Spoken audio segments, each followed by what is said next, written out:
enti Twene Jonas wonte ase se adenti na Sammy Gyamfi na ho no maboga na ka $214 million onam ho yanchi ni ntumu asofo no osu Bempah mu nyina wo ho yanchi wo mu ntumu na yakochi Ebo Noah atum Twene se woni sebe seserensi enya adwene etia na obefa ya pa ke kana adwen na ne ensma Twene Jonas elbros no de on TikTokers no mu kire se the government must free Ebo Noah memo nchirimu no kire wadwan ma me e wo comment section ayi Penyah block me da meso ase ani di mu oba like video no da ma boy subscribe button some back the notification icon no latest update na be kire wadwan da ma me e wo comment section so ba so a no ashe for so anya bi ahwe etenyi na wo haya ne hu sa abranto bi appeal media I friend Evans Isham is na ni stage name Ebo Noah at first name friend Ebo Jesus just or your content creator na Ebo Noah no ana you know obescan we asifo nyina say ensuo beto nyame de shiri be say we 25 December no into oye ark ada say Emma edendri ensuo bia anto na 31st December no ene ekwachi Ebo Noah eba ni susa akwachi Ebo Noah as akwa na oye deals or ton phones or running promotions ton phones our TikTok live ene ekwaso ano we are still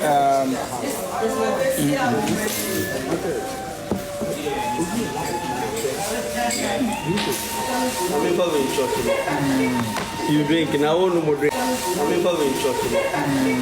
You drink now, no more drink. I'm for behind. Only I'm going to take away. And yet, life is kind of.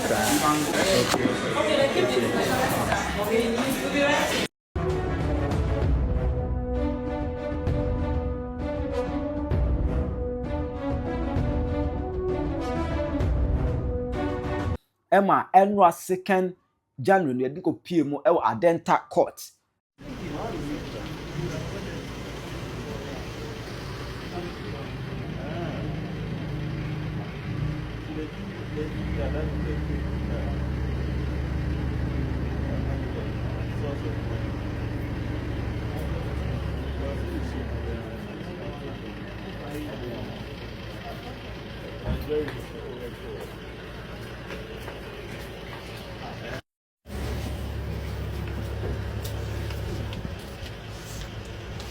what I say Emma court say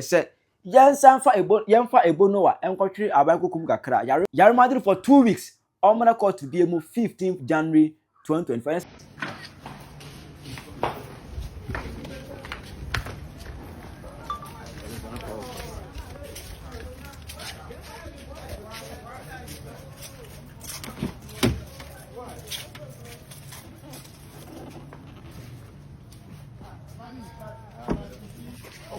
ni nyina nse wa cause fear and panic na eno ana asem na cause Twene Jonas anim ana abeka that first night na call ye no asofo be hyenkom we bewu osu Bempah mo e ka se omu se kufuo na ekufuo adomo sabi omu ewuo tinse omu ko mu ni ade we bewu earthquake ebesi ha obekai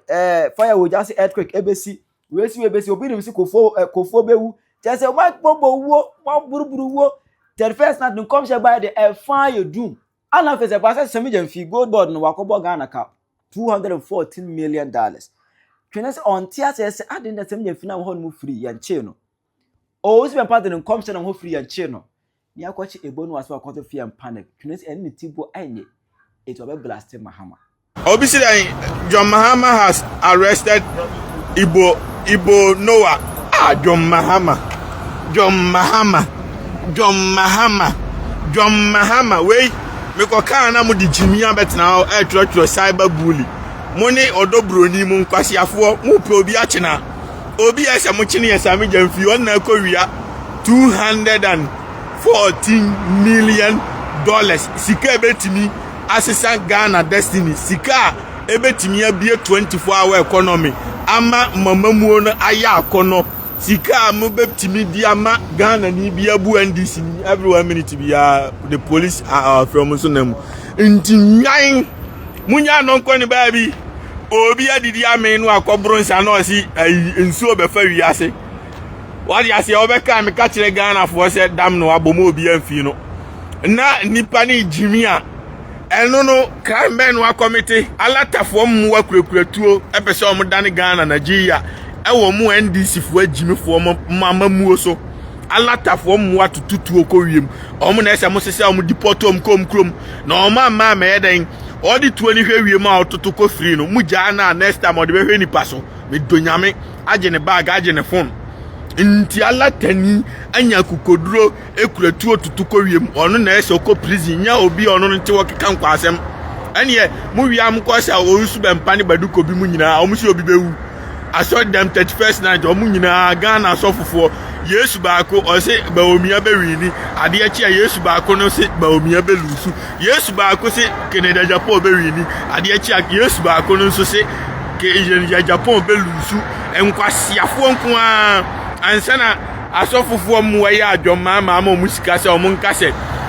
John Mahama be se akotetem John Mahama wanya jimi ahwe so ankobie 24 hour economy no anya jimi se ona mutuetua sika ma nkofo se o mu nkase obekọ tetem no unsu ajimi ye fra bibi democracy ka bi ma minka bi every nipa bi o wiase bia e o 2 times ba obey ma mpanyin nti wodi jimi na ma okika sa akire ndisi fo se o mu mfanto o ma no na ntenkeka no obi anim se wa jimi eba sa obi anim se mu autocratic on mampanyin bi o wiase bia follow democracy ni say okwa sorry free ona obi o no so wa ndisi party no so mera bi jimi enti wonko akwasea ane e den ka kofu ado so beka so no so kwa ko 4th term ana 3rd term aden majimi enti democracy na do ba power emi to abade oba ye no if you don't respect it and dey na chese wonim nyansa wo ya boa enti abasa ebe men this ya breso mbeba power dey mu ye bia chese majimi na me catch us a special way me can no na efe kama enti wey me can no cry o si me kotro me report Twene Jonas say o ye cyberbully o YouTuber we ya boa what I said the first day na be lande wa America me ko fa o pie anya kwasi ampanyini na Philadelphia na mkofa anya kwasi ampanyini na sem na me kan kwasi ana no de ne pa broko Ghana kan muntime nkwache no 3 days ka nkonkran na bia kukumasi aden a wo ya asore na kwasi asofo no ne hu hia chen Ghana fo mutukwan koyom business ne hu hia chen Ghana fo mutukwan yakọ abrochire na John Mahama te o ntimi nso police nye nkone ye nkoyi ka akwan ba akọ masofo ne na sori man kwasiafo na ye mma kwan no mu na ona Ghana fo mutukwan yakoye adwuma what you say omu nko na omu mam asomdwem ne agimi ntini eto oman no police ni adidi kwasiampanyi na se Ebo Noah ye kwache no abra ye pe police na omakọ biebie kwam na ka besia ko mfa so bia ni musona mu ni mujimi eka chenkofo se yes a petete mamuntafo agimi fo wi na mo ye moa wan nkoto abama mo magimi stupid people obia o ware bia wagidi bia Ghana fo behu but odobro ni nko ade tama o ware na Ghana fo nyina wu no bia ni wi ase na ne nyina yada enti John Mahama kwasiampanyi ne judge for lordina atakwasiaba enti samuni ma omo amabo omo pass omo report me no mo fra omo fast no omo nya ijimi no mo be kwa asamando bi antimi nkasa o Ghana o John Mahama na ne kwasia ono akra de ni jimi betena say ono ba be disrespect ye democracy aye nanano makontokwa agi oman asiwa iron achichiri ato wo say obi a betena so 4 years so okone to ne so aba na oba another 4 years ontime mabio no de kwasi abetena say wagimi nti obesisa democracy na be abedane ono anu president bio a obekọ asamando obi antime nkasa o Ghana o mi ame make sure say John Mahama bekọ asamando o kofie ne kwasi abai fasika be bia adwuma mabunu nya a wo se wagimi o de kotopa da be hyenkofo matwem jimi fo se wan koto abama na ntwie akofo ado agimi saa na bra be ya adwuma ni ya wo se wagimi wo $290 million fasi factory kwa me nkroma be osi factory osi bi osi wagimi o de topa da kwhyem nkofo matwem na kwasia 20 yeto abama wa na o 19 yeto abama wagimi ya se na ntwie a wan koto abama obi o jimi ube kofie ujimi so am obi abe wo sika ku John Mahama u kofie nti sa kwasi akeka na akeka che nkofo se o be petetem akono wa bodam o hwa se tetem jimi fo wodu jimi akowi asankofa mines ama unua Ibrahim Mahama jimi fo a ono ofre no skani dada nti sa nkofa mines ni sika no kwa na yetu ne yedi sika no aye dan abia adwuma ama ndisi fo no kwa nya bia ya nkanyansa om nipa na friend who scan that I say ko wi o ma eja pade amana ran Jimmy fo say na de kwasia ne nam say yes am to abama obi wa bodamon wo de wo nsisa okuku no nkaka mfa kwasia nko this time no obi a ma Jimmy o Ghana ho ne ma reso so wa ba wo ska fa bi adwuma na mabunu nya Ghana am enye ye nyina ya adwuma ma Jimmy amumie obedu America automatically ubenya adwuma ya 24 chese automatically na mumie adwuma musima Jimmy masise sika ni nyina de private jet im asisa ma wontafo ma na omde ye boxing na obi ahusu wa Jimmy abrese sika no wo de ko bi adwuma etisa okoto ka $50 million ma oba what you say and $100 million car ma oba a o 17 years on family super car show na de kwasi abetana se ma kochi abutrika ko wi abroni a nso wa Jimmy abutrika de aka broni because wa mi adwuma ma no wanya adwuma anye of course me jitiness wono but ubi adwuma ma na nkwanfa nka broni o si wa Jimmy wa kochi abutrika abra broni bi ansoma munya no ko ni baabi oba tani na ni tibu di tisia bosom ani Ibrahim ma ntafo ma no sika be na omo wo de kotoka anya mo anu ma wi aye taxpayers money di akotoka na mo nyan why na akwachi obi enti John Mahama fa kwasi ape ba bi tira na meka chose every 1 minute bi ya Bible na nyamisha broni the truth will always defeat lies I had it there's no favoritism don't get me wrong who nyansa ko bi 24-hour economy na me ba be bo abaso e kira me hu se John Mahama sisi factory a no ajai so this guy kosom twese me de koto pad na ma tam $500 million man fan koto pad an koshenko for ma twem nam de kosi factory e dey employ ha Ghana for more than 1 million people me ba be bo abaso ba re kosom twebio am ba be fire Jimmy for enkofo ma twe eye dan na ye wo asem kwasia toruwa e 20 year to abama na 19 year to abama so obviously they have increased light bill and water bill and American NDC for obviously stop insulting the president who need chasri metimba bi na John Mahama kwasian si wa Jimmy okobo kemtela abuan pa what you say metimba bi o man so mo na me catch say special boss we kura 38 speakers high quality system what you say na seat memory ni and the high quality premium we gloss black ayefi say me paper ho me kwa bonso ma mo twa ho neat what you say premium machine premium quality metimba bi o na omabo kem tell aboa pass oni nkofu atem wow na also mu nyansa eyi mi firim no na omso ma Jimmy de me fra what you say and ama mi wi omo sa de omako position obi antimi nkasa next time metimba bi a obo pa no eyi ma firim what you say Roman father mo abo pa ma nkofu report to me YouTube page because me hena report nda so ba no mabo pa ma obi ekun Roman father mo ombeku ondo broni no makuse wa me he owu a obi antimi nkasa bi communicate be ma warning no manyai in mabo pa ma obi ekun mo John Mahama betima kasa na ana hwan na be kasa ntimi me tieska ama mo si zongo for boys bi a omo ye class wa dia se oma chemba bi ase wa me he nam nyina oma chemba bi obi anam ti omo ni moto omo titi moto so no omo stop o car o kwam no ma wo sika no maku simple asembie no sika ni e medical asem bi o ba me sene de aka enti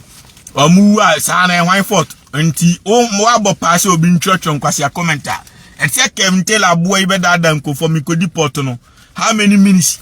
or the 2 hours e deport me on ene one hit NDC for fam me fire mo a de mako opposition why because me the maba power na se ma Jimmy mummu ade insura de na mo de Twene Jonas be Jimmy what you say on the special neon clipper stitches what you say sports utility vehicle high quality and I mean so me was catch obi a Ghana ho and this all the me be Jimmy a the obetimi aye bi ametima aye bi Ghana no mra nya adwuma na se mono me kano kra kire mo because the momo ye no the momo ye no say yesoso so a ebema oman ne be say on John Mahama we mampanyini asem si a enkodi one side what you say we justice system yenya ne say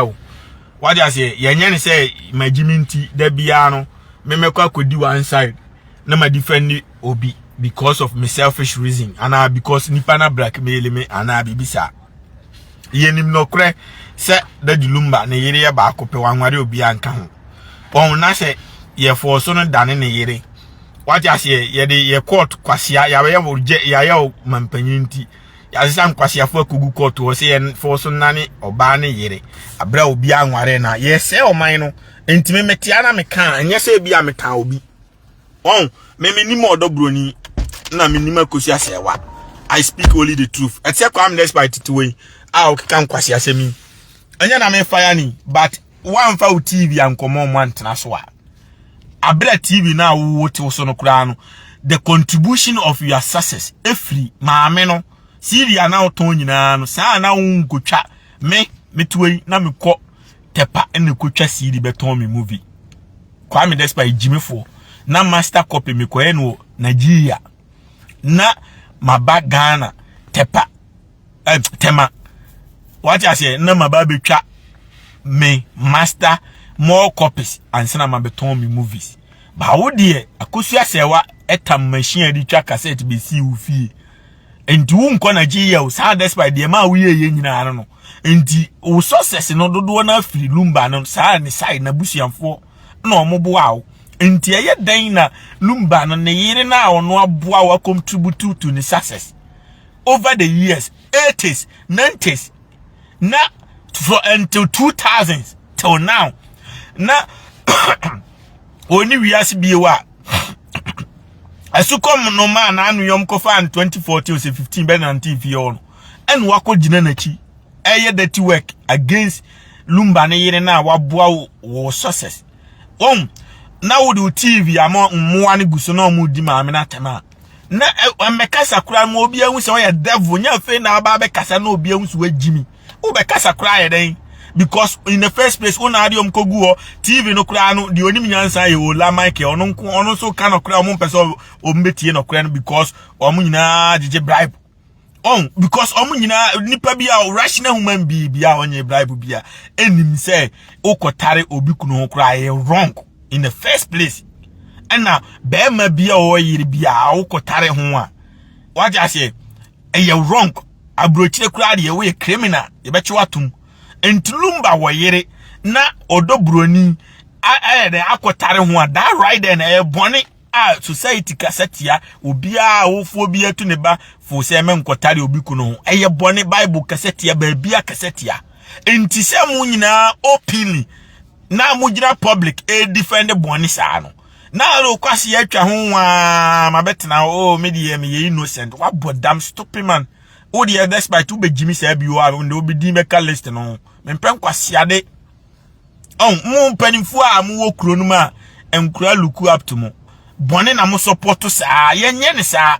say mutu nkura ne fo se mo mu nkose nkofu awade mutu nkura ne fo se mo mu nkose nkofu awade omu nso betimi anya kunu mu motivate omu so omu nya den omu mpe bibi mfo ma bra bonye said ye daddy lumba aye successful no saa na oya abra abayo oya branti ana abayo wate ni yire ni abayo wate se odobroni oya den okoshia bema a ono so ya branti no mu nyina ehose oya no ma bedrum pempenso ma duru entu abayo akraketo afo se onko no nkoku obi kunu ana onko tare obi kunu na onko se awale no mamu mienso so bone so na enye adeye we yede ye wa enya wode saa ne yede ye o maami enya wode ne yede ye onua ba enya wode mum ye nya isa memetia mi maami abro mi nim ne obabia ena madika aka cho omu nyina twese te se memfa nko ma me de odobroni ana se wa me ye twe na beko because omu na emi age group se wa me ye kura me baga na me ba be fa na ko shake piski akodi no because ya sha oni metua akodi bi what I say but that doesn't mean say me support bone ti de me choni yo I speak the truth John Mahama me am say ento abamano because na minim say akofo ado agimi oba or the scan bearing ebe yo maye na minim so no kra de wagimi chan akofo ado or the scan be sisafunu agu private jet ma ko South Africa ana de akọ America minim say akofo ado ko na agimi or the sika for private jet na minim so no kra de wagimi to the extent say obeba be kase okoto private jet amon no ano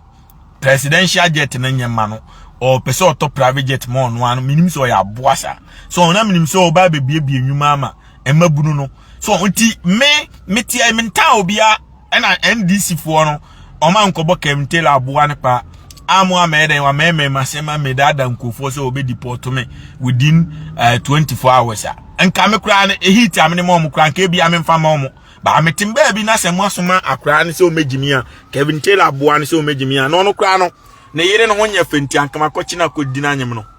what you say ne broni na me catch us every 1 minute bia ambulance na munyame hia broni so antimo ma Kevin Taylor aboa ne sika amwo agimi a munkan ya se Twene Jonas de yemfa ne nka ho man kojimi ho bi ko kojimi ho aba be wie na me nso me wie wa e based on the fact and the truth obi antime nka bi mawo so on ya me de ntem ye the almighty so what you say Twene Jonas is the almighty and nobody is better at this than me and nobody can change that fact and I speak only the truth and the truth will always win so anti obviously stop this nonsense when you try to kwasi ametim baby Kevin Taylor ne yema masem no na mugina ho bogjiso o de ne beba Twene Jonas de de ne beba ya I trust Kevin Taylor na kwasi anematumbo ase wiemu a wo do jimi abetena say stop this nonsense when you try to what stop man what just tie no kwenje jimi no metia no me mentan obia I speak the truth John Mahama tuwe ana obi di John Mahama de akusi asewa ne dadulumba abusianfo no eye na nka me ntiase se ayi fezen obi aku Ibrahim Mahama na John Mahama abase mpese mko postmortem na ayi bi akofo ado aban na woso ana ba omia na woso na ba omia se John Mahama nkotua ayi 20 billion within 2 hours ansana Chire wadwe mame e wo comment section ayi Penyah Media Accra.